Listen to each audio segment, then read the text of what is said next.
একসময়ের নাটকের জুটি এফএস নাঈম ও রাফিয়াত রশিদ মিথিলা এবার বড় পর্দায় আসছেন। সার্কাস কন্যা হিসেবে পর্দায় দেখা যাবে মিথিলাকে। অরুণ চৌধুরী পরিচালিত সিনেমাটিতে ৩ বছর আগে নাম লেখান মিথিলা।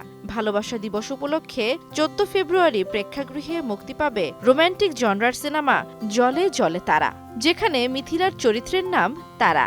চরিত্রটি ধারণ করতে চ্যালেঞ্জের পাশাপাশি যথেষ্ট সাহসেরও পরিচয় দিয়েছেন অভিনেত্রী। এক সাক্ষাৎকারে মিথিলা বলেন, এমন চরিত্রে আগে কখনোই অভিনয় করেননি তিনি।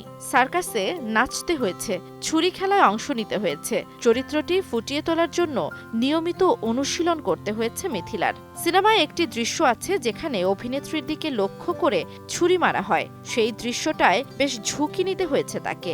তবে পরিচালক যেভাবে চেয়েছেন সেভাবেই নিজের সর্বোচ্চটা দিয়ে অভিনয় করেছেন গুণী এই অভিনেত্রী। জলে জলে তারা সিনেমায় মিথিলার বিপরীতে হোসেন মাঝি চরিত্রে রয়েছেন এফএস নাঈম। ইতোমধ্যে প্রকাশ পেয়েছে সিনেমার গান তোকেই ভালোবাসি, যেখানে নজর কেড়েছে নাঈম মিথিলা জুটি। জান্নাতুল দোলনা, সময় সংবাদ।